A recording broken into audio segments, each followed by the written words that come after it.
శ్రీమాత్రే నమః. Jhansi trending shorts ఛానల్కు స్వాగతం. మీరు గనక మన ఛానల్ని మొదటిసారి చూస్తున్నట్లయితే ప్లీజ్ సబ్స్క్రైబ్ చేసుకోండి. మరిన్ని డివోషనల్ స్టోరీస్ కోసం మన ఛానల్ని అందరికీ షేర్ చేయడం మర్చిపోవద్దు. ఈ వీడియో కనుక మీకు నచ్చినట్లయితే ప్లీజ్ ఒక లైక్ అయితే ఇవ్వండి. నేను ఏకపత్ని వ్రతం చేస్తానన్నాడు. భార్యని రావణాసురుడు ఎత్తుకుపోయాడు. చాలా మంది వచ్చి మీద పడ్డారు. మా నాన్నగారు దక్షిణ నాయకుడు, మా వంశంలో చాలా మంది దక్షిణ నాయకులు, మా ఆవిడ దగ్గర లేదు కదండి అని ఏమైనా పొరపాటు పడ్డాడా? తాను ఏది అన్నాడో రామో దీర్ణాభిభాషతే, 2 మాటలు నాకు రావమ్మా అన్నాడు. అంతే లోకంలో అవతార పరిసమాప్తి వరకంతే. అలా ఉండగలిగిన వాడు ఉన్నాడా? ఆత్మవాంకో జితక్రోధో, కోపాన్ని గెలిచిన వాడు ఉన్నాడా? కోపాన్ని గెలవడం ఏమిటండి? అది ఏమైనా ఎదురుగుండా వచ్చి నిలబడుతుందా? క్రోధం ఎలా గెలుస్తారు అంటే, క్రోధం ఎక్కడి నుంచి వస్తుందో మూలస్థానాన్ని గుర్తెరగడం, వికార కారణాన్ని తెలుసుకోవడమే క్రోధాన్ని గెలవడం. అంటే మీరు చూడండి, నాకండి ఎంత కోపం వచ్చేసిందో అంటాడు. ఎంత కోపం వచ్చేసిందోకి ఎక్కడి నుంచి వచ్చింది? ఇక్కడి నుంచే రావాలి కోపం. ఇక్కడి నుంచి రావడానికి అనువైన అవకాశం, వాతావరణం నువ్వు ఇస్తే రావడానికి సిద్ధంగా ఉంటుంది. మంట పుట్టడానికి సిద్ధంగా ఉన్నట్టు ఉంటుంది అది. నువ్వు అది పుడితే ఎంత వికారంగా ఉంటావో, నీ ముఖం ఎలా ఉంటుందో, ఎంత జేవురించుకుని ఉంటుందో, ఎలా అరుస్తావో, నీ చేతులు ఎలా ఉంటాయో, ఓసారి ఆ టైంలో వీడియో తీసి చూసుకో ఎలా ఉంటుందో. అసహ్యం వేస్తుంది మన మీద. మనకి అదేంటంటే అలా ఉన్నాననిపిస్తుంది. ఇన్ని వికారములు ఇది వస్తే వస్తున్నాయని తెలుసుకుని అది రాకుండా తొక్కి పెట్టగలిగిన వాడు ఉన్నాడా? అలా ఉంటే జితక్రోధో, అలాంటి వాడు ఉన్నాడయా లోకంలో? ఆత్మవాన్కో జితక్రోధో ద్యుతిమాన్కో, అపారమైనటువంటి కాంతి కలిగిన వాడు ఉన్నాడా?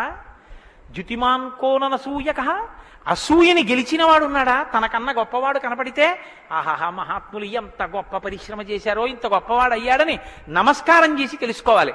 తనకన్నా తక్కువవాడు కనపడితే ఈశ్వరానుగ్రహంతో ఈయన వృద్ధిలోకి రావాలనగలగాలి. కిందవాడిని చూసి అహంకరించకూడదు, పైవాడిని చూసి అసూయపడకూడదు. ఈ 2 ఉన్నవాడు ఉన్నాడా? ద్యుతిమాన్కో ననసూయక కస్య బిభ్యతి దేవాస్య జాత రోషస్య సంయుగే. కోపం లేని వాడికి కోపం ఎలా వస్తుంది మరి? అంటే కోపం తెచ్చిపెట్టుకున్నట్టు నటిస్తాడంతే. ఎందుకు నటించాలి అంటే, ఏదో పని చక్కబెట్టాలంటే కోపం వచ్చినట్టు ఒకసారి ఇలా అంటాడు. అనేటప్పటికి అమ్మ బాబు ఆయన కోపం వచ్చిందంటే హడిలిపోయి అందరూ జాగ్రత్తగా ఉంటారు. ఎవరికి కోపం వచ్చిందని అనిపిస్తే 33 కోట్ల మంది దేవతలు కూడా వణికిపోతారో, అలా కోపాన్ని తెచ్చిపెట్టుకునేవాడే తప్ప అసలు కోపం రావడం అన్నది లేనివాడు లోకంలో ఉన్నాడా? అలాంటి వాడు ఎవడైనా ఉంటే ఎప్పుడో ఉన్నాడని చెప్పద్దు. ఇప్పుడు ఉన్నాడా? నేను చూడ్డానికి వీలుగా ఉన్నాడా? ఈ కాలంలో ఉన్నాడా? ఉంటే అటువంటి వాడి గురించి నాకు చెప్పు, నాకు వినాలనుందన్నాడు. ఇప్పుడు వస్తోంది రామాయణం. ఇప్పుడు చెప్పాలి. నారదుడు ఎవరో తెలుసా? ఆయన రాముడే. ఆయన ఇల్లాలే నీ దగ్గరుంది, ఆయన బిడ్డలే నీ దగ్గర ఉన్నారు. వాల్మీకి మహర్షి ఆయనే అయోధ్యాధిపతి, ఆయనే రామచంద్ర ప్రభువు అని చెప్తే వాల్మీకి పొంగిపోవాలి కదండి. రామాయణ ఆవిర్భావం జరుగుతోందన్నమాట. ఇవాళ రామాయణం పుడుతోంది. ఆ సన్నివేశంలో ఉన్నాం మనం. ఇప్పుడు ఈ మాటలు అడిగితే వాల్మీకి మహర్షి చాలా చమత్కారమైనటువంటి జవాబు ఒకటి చెప్పారు. ఆయన అన్నారు, బహవో దుర్లభాశ్చైవ ఏత్వయా కీర్తితా గుణాః మునే వక్షామ్యహం బుద్ధ్వా తైర్యుక్త శ్రూయతాన్నరః. చాలా క్లిష్టమైనటువంటి ప్రశ్న ఒకటి అడిగావు. సాధారణంగా లోకంలో మానవుల్లో నువ్వు అడిగినటువంటి 16 గుణములు ఒక వ్యక్తి యందు ప్రకాశించేటటువంటి వాడు ఉండడు. కాబట్టి ఇప్పుడు ఎవరై ఉండాలి? నరోత్తముడై ఉండాలి. సాక్షాత్ శ్రీ మహావిష్ణువై ఉండాలి. అటువంటి వాడే కాని నరుడిగానే ఉన్నాడు ఇప్పుడు. ఆయన విష్ణు అంటే ఆయనే అంగీకరించాడు. ఆయన నేను నరుణ్ణి అంటాడు, నేను దాశరథిని అంటాడు, నేను దశరథ మహారాజు కొడుకునయ్యా అంటాడు. నరుడిగా ఈ లోకంలో తిరుగుతున్నవాడు ఉన్నాడు. అటువంటి వాడి గురించి చెప్తాను, జాగ్రత్తగా వినన్నాడు. ఇది సంక్షేప రామాయణం. 100 శ్లోకాలతో ఇక్కడ ప్రతిరోజు సంక్షేప రామాయణం జరుగుతోంది అని అన్నారే. సంక్షేప రామాయణాన్ని పెద్దలు సంప్రదాయంలో ఏమని పిలుస్తారో తెలుసా అండి? మాలామంత్రము అని పిలుస్తారు. ఎందుకంటే శారదా తిలకము అని మంత్రాల గురించి చెప్పేటటువంటిది, బీజాక్షరాల గురించి చెప్పే విషయం ఒకటి ఉంది. అందులో 10 అక్షరాలు మంత్రంలో దాటిపోతే దాన్ని మాలామంత్రములని పిలుస్తారు. 100 శ్లోకములతో ఉన్న సంక్షేప రామాయణం మాలా మంత్రం. అందుకే సంక్షేప రామాయణాన్ని పారాయణ చేస్తే అది రక్షణ చేస్తుంది. మననాత్ త్రాయితే ఇది మంత్ర. దాన్ని మననం చేస్తే అది కాపాడుతుంది. సంక్షేప రామాయణం కూడా అలా కాపాడుతుంది. సద్గురువైనటువంటి నారద మహర్షి నోటిలోంచి పుట్టింది సంక్షేప రామాయణం. మహానుభావుడు నేను చెప్తున్నానయ్యా విను అని చెప్తున్నాడు. ఇక్ష్వాకు వంశ ప్రభవో రామో నామ జనైశ్రుత నియతాత్మా మహావీర్యో ద్యుతిమాన్ ధృతిమాన్ వసీ. ఇక్ష్వాకు వంశ ప్రభవో, ఇక్ష్వాకు వంశంలో పుట్టినవాడు ఉన్నాడయ్యా అన్నారు. మీరు ఈ మాట వినాలి. మొట్టమొదట ఎవరైనా రాముడు అని చెప్పలేదు. ఎవరని చెప్పాడు? ఇక్ష్వాకు వంశంలో పుట్టినవాడు ఉన్నాడు అన్నారు. ఒక వంశం తరించిపోతుంది, ఒక వంశం పేరు శాశ్వతత్వాన్ని పొందుతుంది. అది మొదట ఇక్ష్వాకు వంశం, తర్వాతది రఘువంశం. రఘువు పుట్టిన తర్వాత దాన్ని రఘువంశం అన్నారు. వంశం మారిపోలేదు, కానీ వంశం పేరు రఘువంశం అయిపోయింది. ఎలా అయిపోయింది అంటే రఘువు గొప్పతనం అటువంటిది, ఆయన పేరుతో వంశాన్ని పిలిచారు. ఆ వంశంలో పుట్టాడు రామచంద్రమూర్తి. అంత గొప్ప వంశంలో పుట్టాడయా. ఇప్పుడు వంశానికి గొప్పతనం ఎక్కడి నుంచి వచ్చింది? పుట్టి అలా ప్రవర్తించగలిగిన వాళ్ళ వల్ల వస్తోంది. ఇక్ష్వాకు వంశ ప్రభవో రామో నామ జనైశ్రుత. ఆయనని జనులందరూ రాముడు అని పిలుస్తూ ఉంటారు. రామో నామ జనైశ్రుత ఎందుకని? రమయతి ఇది రామ, ఆయన అందరినీ ఆనందింపచేస్తాడు. రమంతే అస్మిన్ ఇది రామ, ఆయన యందు యోగులు రమిస్తారు. యోగులు రమించడం అంటే బాహ్యంలో తిరిగేటటువంటి మనస్సుని బుద్ధిని నిగ్రహించి వెనక్కి తిప్పి ఆత్మలోకి దింపి తాను ఒకటిగా నిలబడిపోయి పొందేటటువంటి ఆనందమేదో అది సాకారమును పొందితే రాముడు. కాబట్టి యోగులు రమించేటటువంటి స్వరూపమేదో దానికి రామ అని పేరు. కాబట్టి రామో నామ జనైశ్రుత నియతాత్మా మహావీర్యో ద్యుతిమాన్ ధృతిమాన్ వసీ. నువ్వు చెప్పినటువంటి గుణములన్నీ ఉన్నవాడు, దానితో పాటుగా వసీ ఇంద్రియములను నిగ్రహించినటువంటి వాడు. ఇంద్రియాల్ని నిగ్రహించడం అన్న మాట మీరు రామాయణంలో చాలా జాగ్రత్తగా గమనించి తెలుసుకోవలసింది. ఇంద్రియాల్ని నిగ్రహించడం అంటే ఏమిటో తెలుసా అండి? మనసు దేన్ని చూస్తే, దేన్ని వింటే కదిలిపోతుందో, ప్రశాంతంగా ఉన్నది అలజడిని పొందుతుందో దాన్ని చూడకుండా, దాన్ని వినకుండా బలవంతంగా నిగ్రహించడం ఎటువంటిదో తెలుసా అండి? ఒక త్రాచుపాము అలా వెళ్ళిపోతోంది, గభాల్ని ఇలా చూశాడు, అయ్య బాబోయ్ త్రాచుపామును పెద్ద గెంతు గెంతాడు. అది అకస్మాత్తుగా ఏమైందంటే ఆ గెంతడంలో త్రాచుపాము యొక్క పడగ మీద 2 కాళ్ళు వేసి తొక్కాడు. ఇప్పుడు త్రాచుపాము తల పైకి ఎత్తలేకపోతోంది. ఇప్పుడు తను త్రాచుపాము నా కాళ్ళ కింద ఉంది, నన్ను ఏం చేస్తుంది అని ఉండగలడని మీరు అనుకుంటున్నారా? అతను గడగడ వణికిపోతూ చెమట్లు పట్టేస్తున్నాయి. ఎందుకంటే నేను త్రాచుపాము మీద ఉన్నాను, అది తోక కదుపుతోంది, తోకతో కాళ్ళు చుడుతోంది. ఈ కంగారులో ఏం చేస్తాడంటే త్రాచుపాము మీద తాను నిలబడి ఉండగా ఇక త్రాచుపాము తన ఏం చెయ్యలేదన్న స్థితిలో ఉన్నా ఎప్పుడో ఒకప్పుడు త్రాచుపాము మీద కాలు తీసేస్తాడు, కంగారు పడిపోయి తీసేస్తాడు. ఎప్పుడో అప్పుడు కాలు తీయడం కోసమే పాము చూస్తుంటుంది, కాటు వేసేసి పుట్టలో గడిపోతుంది, లేకపోతే ఎక్కడికో అక్కడికి వెళ్ళిపోతుంది. రావణుడు చేసే తపస్సు, రావణుని యొక్క ఇంద్రియ నిగ్రహం అటువంటివి. బలవంతంగా అణిచిపెడతాడు. అవకాశం రాగానే అది ఒక్కసారి జడలు విప్పి ప్రళయతాండవం చేసి రావణుణ్ణి పడగొడుతుంది. మండోదరి చెప్పింది ఈ మాట, నా సొంతం కాదు. రాముడు అలా కాదు, విచారణ చేసి ఉంటాడు. అర్థమనర్థం భావయ నిత్యం అంటారు శంకరాచార్యులు వారు. నారీస్తన భరనాభీదేశం దృష్ట్యా మాగా మోహావేశం ఏతత్ మాంసవసాది వికారం మనసి విచింత్య వారం వారం అంటారు. మనసు దేని చేత కదిలిపోతోందో దాని యథార్థ స్వరూపాన్ని బాగా విచారణ చేస్తాడు. విచారణ చేసి ఈ పాటి దానికా నా ఒంట్లో ఉన్నటువంటి శక్తి అంతటినీ ఖర్చు చేసేస్తున్నాను అని మనసుని మరల్చే ప్రయత్నం చేసి ఆ వస్తువు తన కళ్ళ ముందు కనపడినా ఇంకా ఆయన మనసు చెక్కు చెదరదు, ఆ స్థితిని పొందుతాడు. ఇది శంకరాచార్యులు వారు నేర్పుతారు లోకానికి. గురువు చెప్పే మాట అంటే అలా ఉంటుంది. ఆయన ఎంత చమత్కారంగా అన్నారో చూడండి. నారీస్తన భరనాభీదేశం దృష్ట్యా మోగా మోహావేశం. ఎందుకంత వెర్రెక్కిపోతున్నావు? యవ్వనం ఒంట్లో ఉండి ఓపికన్న కాలంలో నీ శరీరం కన్నా స్త్రీ శరీరంలో 2 వికారాలు ఉన్నాయి. శరీరపు ఊర్ధ్వభాగంలో 2 చోట్ల మాంసపు ముద్దలు పైకి పొటమరించాయి. శరీర అధోభాగంలో మాంసము కొంత లోపలికి వెళ్ళి ఉంది. ఈ రెండు వికారాల కోసం నీ శరీరంలో ఉన్న సమస్త శక్తిని నశింప చేసుకున్నావు. ఇదా నీకు నరజన్మ ప్రయోజనం? మనసి విచింతియ వారం వారం, దీన్ని బాగా ఆలోచించు అన్నది. ఇది పట్టుకుందనుకోండి, కంటిని మనసుని కంటితో చూడడం వల్ల కదపగలిగిన మనసుకి ఇప్పుడు ఆ వస్తువు కనపడినా ఇక మనసు కదలదు. ఇది ఇంద్రియ నిగ్రహం అంటారు. ఇంద్రియాలని జయించడం అంటే అది. ఇది రాముడు. అందుకే ధృతిమాన్ వసీ, అపారమైన శక్తితో ఉంటాడు, సంకల్ప శక్తితో ఉంటాడు, ఇంద్రియములను జయించిన వాడై ఉంటాడు. బుద్ధిమాన్ నీతిమాన్ వాగ్మి శ్రీమాన్ శత్రునిబర్హణ విపులాంసో మహాబాహు కంబుగ్రీవో మహాహను. నిజంగా శ్రీరామాయణాన్ని ప్రతి శ్లోకం ప్రతి మాట వ్యాఖ్యానం చేస్తే 42 రోజులు ఏమిటండి? నేను రిటైర్ అయిపోయే వరకు చెప్పినా శ్రీరామాయణం అయ్యేదేం కాదు, కానీ ఏదో 42 రోజుల్లో పూర్తి చేశాను అనిపించుకోవడం అంతే. కాబట్టి బుద్ధిమాన్ నీతిమాన్ వాగ్మి, అన్ని విద్యలు తెలుసున్నవాడు, శ్రీమాన్ ఐశ్వర్యం ఉన్నవాడు, శత్రు నిబర్హణ శత్రువులను నిగ్రహించగలిగినవాడు, విపులాంసో ఎత్తైన మూపున్నవాడు, మహాబాహు బలిశిర బాహువులున్నవాడు, కంబుగ్రీవో శంఖం వంటి కంఠం ఉన్నవాడు, మహాహను చెక్కిళ్ల పైభాగం చాలా ఉన్నతంగా ఉన్నటువంటి వాడు. అటువంటి మహానుభావుడు ఈ లోకంలోనే ఉన్నాడు. ప్రజాపతి సమశ్రీమాం ధాతారి పురుషూదన రక్షితా జీవలోకస్య ధర్మస్య పరిరక్షిత రక్షితా స్వస్య ధర్మస్య స్వజనస్య చ రక్షిత వేదాంగతత్వజ్ఞో ధనుర్వేదే చ నిష్ఠితః.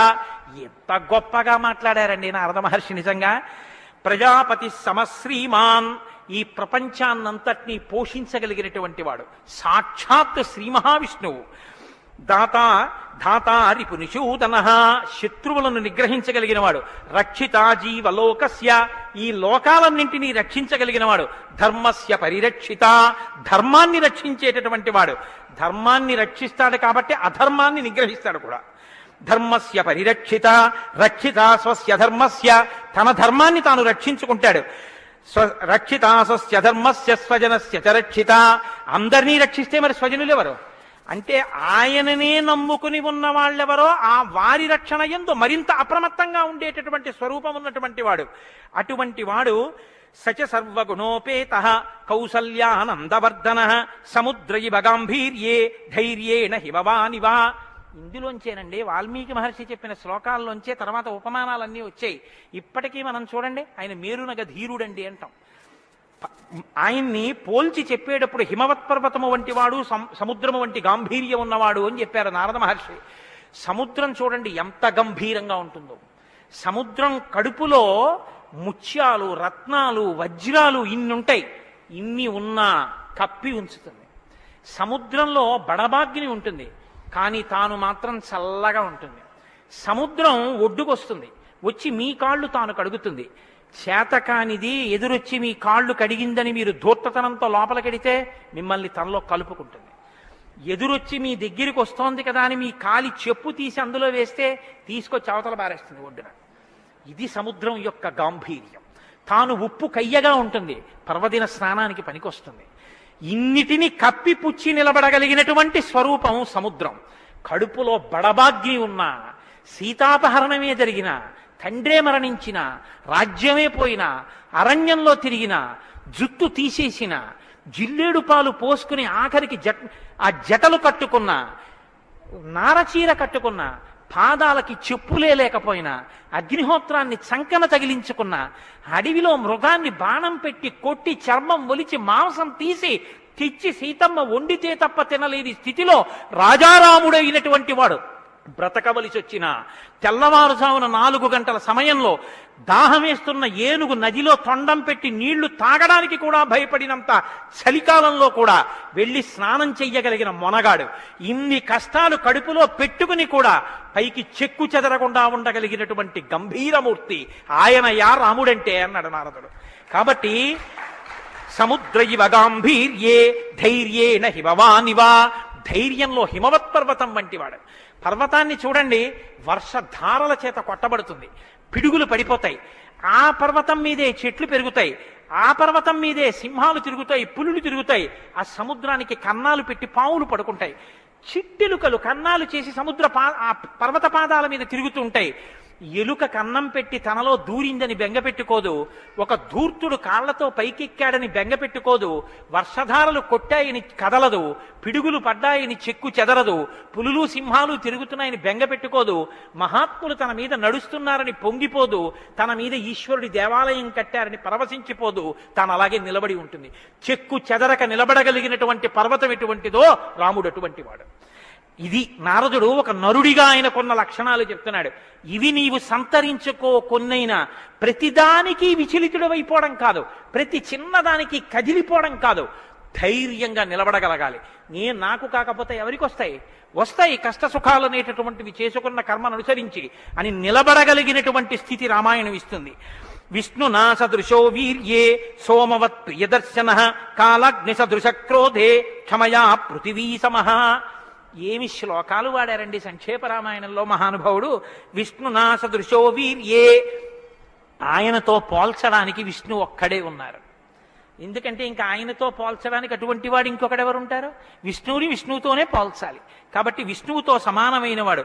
సోమవత్ ప్రియదర్శన, బాణం పట్టుకుని ఎదురుగుండా ఉన్న వాళ్ళ లక్షల మంది కంఠాలు తెగ కోసినా సరే భక్తులైన వారికి మాత్రం ఆ స్వరూపాన్ని దర్శనం చేస్తుంటే ఎంత సంతోషంగా ఉంటుందో. కాబట్టి సోమవత్ ప్రియదర్శన.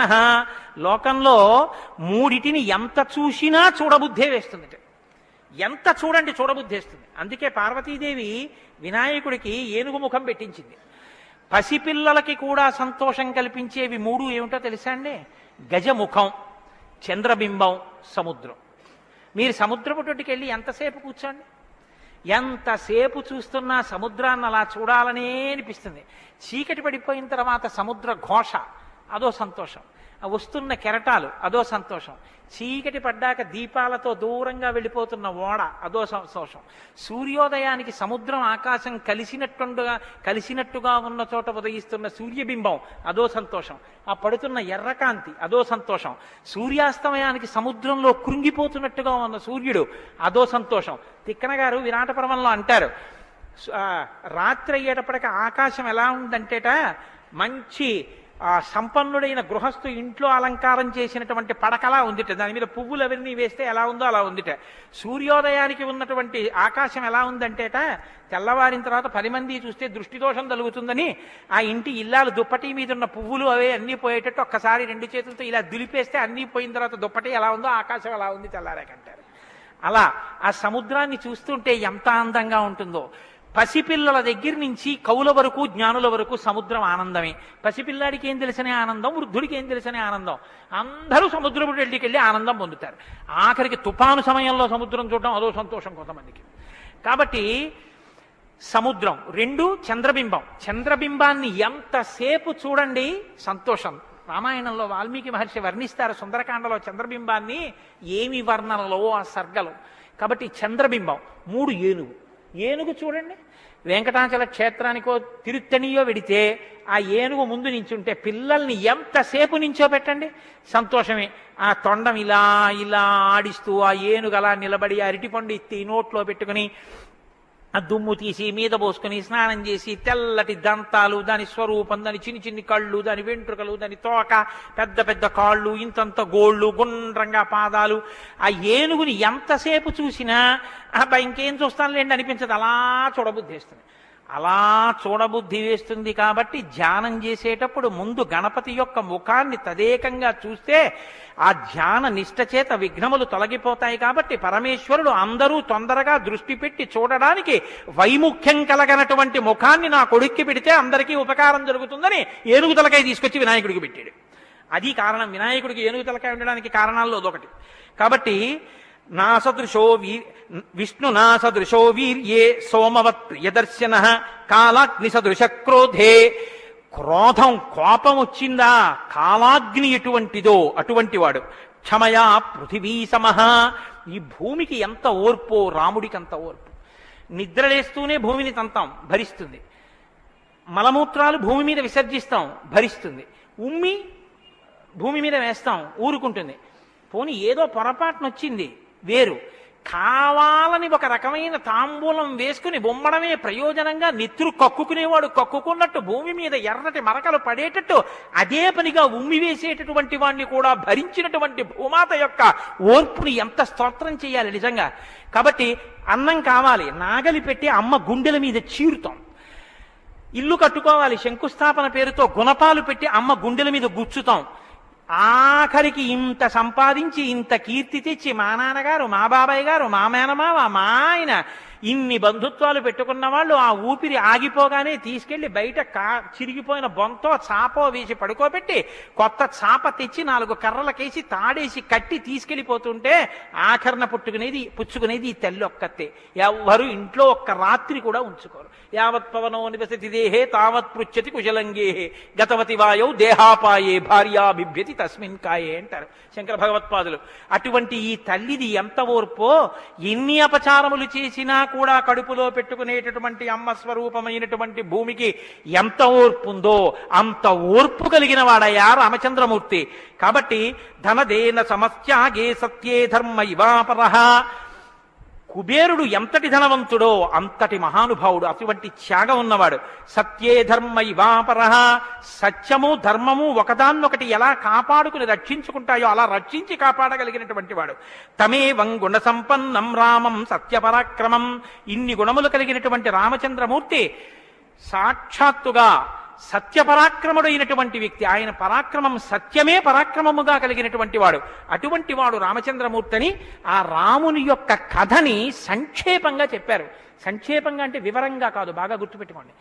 వివరంగా చెప్పలేదు, కేవలం ఏదో విహంగ వీక్షణం అంటారు చూసారా, ఒక్కసారి స్థాళీపులాక న్యాయంగా ఒకసారి అలా చెప్పేశారు. అది ఎంత తేలిగ్గా చెప్పేశారంటే సజగామ వనం వీర ప్రతిజ్ఞామనుపాలయన్ పితుర్వచన నిర్దేశాత్ కైకయ్యా ప్రియకారణాత్ అంటూ.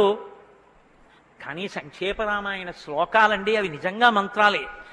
దశరథ మహారాజు గారు లేక లేక లేక లేక సంతానం కలగలేదని బెంగ పెట్టుకుని అశ్వమేధయాగం చేసి తత్పాపాన్ని పోగొట్టుకుని పుత్రకామేష్టి చేస్తే యజ్ఞపురుషుడు ఆవిర్భవించి ప్రసాదాన్నిస్తే ఆ పాయసాన్ని అనురూపలైనటువంటి తన భార్యలు స్వీకరిస్తే పెద్ద భార్య అయినటువంటి కౌసల్యాదేవి యొక్క గర్భాన్ని జనించినటువంటి సాక్షాత్తు విష్ణుస్వరూపుడైన ధర్మాత్ముడైన రామచంద్రమూర్తి పినతల్లి అయిన కైకమ్మ 14 సంవత్సరములు అరణ్యవాసం చేసి రాజ్యాభిషేకాన్ని విడిచిపెట్టుకోవాలి రామచంద్రమూర్తిని 2 వరములు రాత్రికి రాత్రి దశరథ మహారాజు గారిని అడ్డుపెట్టి నిగ్రహిస్తే తండ్రిని సత్యవాక్యమునందు నిలబెట్టడం కోసమని రామచంద్రమూర్తి రాజ్యాన్ని పరిత్యజించి నారవస్త్రాలు కట్టుకుని చెప్పులు కూడా విడిచిపెట్టి మహానుభావుడు అరణ్యానికి బయలుదేరి వెళ్ళిపోతున్నారు.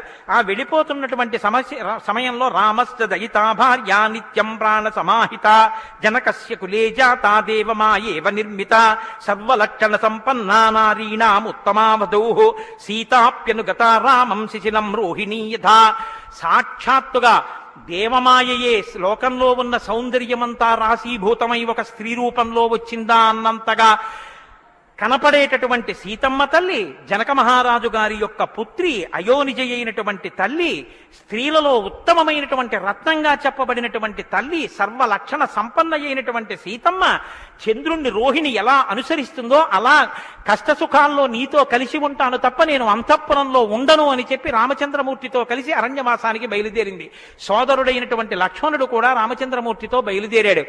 ముగ్గురు అరణ్యవాసం చేస్తున్నటువంటి సమయంలో చిత్రకూట పర్వతం మీద ఉండగా తనకి రాజ్యం కావాలని భరతుడు కోరకపోయినా తల్లి వరం చేత రాజ్యాన్ని పొందడానికి అర్హుడైన భరతుడు మేనమామ గారి ఇంటి నుంచి తిరిగి వచ్చేసరికి దశరథ మహారాజు గారు ప్రాణాలు విడిచిపెడితే నాకు ఈ రాజ్యం వద్దని భరతుడు శత్రుఘ్నుడితో వశిష్ఠుడితో తల్లులతో కలిసి చిత్రకూట పర్వతం దగ్గరికి వెళ్ళి అన్నా రామా నాకొద్దు, ఈ రాజ్యం నువ్వే తీసేసుకోమని ఎంత నిగ్రహించినా ధర్మాత్ముడు సత్యవాక్య పరిపాలకుడైనటువంటి రామచంద్రమూర్తి నా తండ్రిని సత్యంలో నిలబెట్టడం కోసం నేను ఈ వనవాసానికి వచ్చాను తప్ప నాకు ఈ రాజ్యం అక్కర్లేదని స్వీకరించడం మానేసి తన పాదుకలను తీసుకెళ్లి భరతుడికి ఇస్తే భరతుడు పాదుకలను పట్టుకుని నందిగ్రామానికి వచ్చి సింహాసనం మీద పెట్టి రాజ్యం చేస్తుంటే మహానుభావుడు చిత్రకూట పర్వతం మీదే ఉన్నట్టయితే వచ్చినటువంటి తల్లులు సోదరులైనటువంటి భరత శత్రుఘ్నులు జ్ఞాపకానికి వస్తారని చిత్రకూటాన్ని విడిచిపెట్టి దండకారణ్యంలో ప్రవేశించి ఉన్నటువంటి సమయంలో అక్కడ ఉన్నటువంటి రాక్షసులలో ఒకటి అయినటువంటి శూర్పణక వచ్చి రామచంద్రమూర్తి యొక్క తమ్ముడైన లక్ష్మణుడు లేదా సంక్షేప రామాయణం ప్రకారం రాముడంటే లక్ష్మణుడు చేసిన పని రాముడు చేసినట్టే. అందుకని రాముడి చేత ముకుచెవులు కోయబడితే ఆ శూర్పణక చేత ప్రేరేపింపబడిన కరదూషణాదులు త్రిశిరస్సు అనేటటువంటి 14,000 మంది రాక్షసులు రాముడి మీద దండెత్తి వస్తే తృణప్రాయంగా 14,000 మందిని నిగ్రహించినటువంటి రామచంద్రమూర్తి యొక్క పరాక్రమాన్ని శూర్పణక వల్ల తెలుసుకున్నటువంటి రావణాసురుడు అసూయతో సీతమ్మ తల్లి మీద మోహంతో సీతమ్మ తల్లిని అపహరించి తీసుకుని వెళ్ళిపోతే ఆగ్రహించినటువంటి రామచంద్రమూర్తి శబరిని దర్శనం చేసి తర్వాతి కాలంలో సుగ్రీవుడితో స్నేహం చేసి వారిని నిగ్రహించి దశ దిశలకి వానరుల్ని పంపిస్తే దక్షిణ దిక్కుకు వెళ్ళినటువంటి హనుమ సీతమ్మ తల్లి యొక్క జాడ కనిపెట్టి 100 యోజనముల సముద్రాన్ని దాటి ఈవలి ఒడ్డుకు వచ్చి రామచంద్రమూర్తికి సీతమ్మ క్షేమవార్త చెప్తే రామచంద్రమూర్తి నీలుని యొక్క సహకారంతో సముద్రానికి సేతువు కట్టి సముద్రాన్ని దాటి ఆవలి ఒడ్డుకు వెళ్లి లంకారాజ్యంలో వానర సహకారంతో రావణ కుంభకర్ణాది వీరులను నిగ్రహించి తిరిగి మళ్లీ అయోధ్యా పట్టణానికి వచ్చి పట్టాభిషిక్తుడై 11,000 సంవత్సరములు ఈ రాజ్యాన్ని పరిపాలన చేసి రామరాజ్యం ఇలా ఉంటుంది అని చెప్పి లోకానికి చాటి చెప్పిన వాడయ్యా రామచంద్రమూర్తి అంటే సంక్షేప రామాయణాన్ని కథారూపంగా శ్లోకరూపంగా నారద మహర్షి వాల్మీకి మహర్షిగా ఉపదేశం చేశారు. ఉపదేశం చేస్తే సంతోషించారు. ఆ రామరాజ్యం యొక్క గొప్పతనాన్ని 4 శ్లోకాలు వినకపోతే మనం దోషం చేసిన వాళ్ళం అవుతాం. ప్రహృష్టముదితో లోకస్తుష్ట పుష్ట సుధార్మిక నిరామయో హ్యరోగశ్చా దుర్భిక్ష భయవర్జిత న పుత్రమరణం కించిత్ ద్రక్షంతి పురుషః క్వచిత్ నార్యాశ్చా విధమా నిత్యం భవిష్యంతి పతివ్రతాః న చాగ్నిభయం కించిత్ ఆప్సుమజ్యంతి జంతవః న మాతజం భయం కించిత్ నాపి జ్వర కృతం తథా న చాపి క్షుద్భయం తత్. ఆ రాజ్యాన్ని ఉపాసన చేశాడు మహానుభావుడు.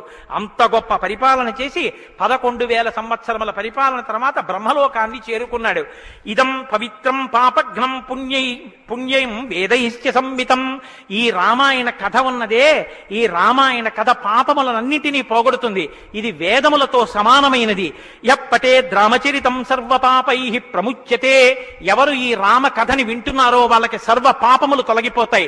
సత్యం సత్యం పునఃసత్యం, ఇందులో అనుమానమేమీ లేదు. ఏతదాఖ్యానమాయుష్యం పఠన్ రామాయణం నరః. ఎవరు ఈ రామాయణాన్ని చదువుకుంటున్నారో వింటున్నారో వాళ్ళకి ఆయుష్యం నిలబడుతుంది, అపమృత్యు దోషం తొలగిపోతుంది. సపుత్ర పౌత్ర సగణః ప్రేత్య స్వర్గే మహీయతే. పుత్రుల్ని కొడుకుల్ని మనవల్ని చూసిన తర్వాత 3 తరాలు చూసిన తర్వాత సంతోషంతో సుఖశాంతులతో ఇహమనందు జీవించి ఆఖర తేలికగా శరీరం నుంచి ప్రాణం విడిపోయి జీవుడు సంతోషంగా భగవన్నామని చెప్తూ స్వర్గలోకాన్ని చేరుకుంటాడు. ఇంతటి గొప్ప అనుభూతిని ఐశ్వర్యాన్ని అనుగ్రహించగలిగినటువంటి శక్తి కలిగినటువంటిది రామాయణం. కాబట్టి ఎల్లరూ ఈ రామాయణాన్ని చదువుకోవాలి, వినాలి, ధరించాలి అని నారద మహర్షి వాల్మీకి మహర్షికి చెప్తే తదేక ధ్యానంతో ఆ మాలామంత్రంగా వినపడిన సంక్షేప రామాయణాన్ని విని పొంగిపోయిన హృదయంతో తన్మయత్వంతో ఉన్నటువంటి వాల్మీకి మహర్షి యొక్క స్థితి దగ్గర ఇవాల్టి ఉపన్యాసాన్ని పూర్తి చేస్తున్నారు.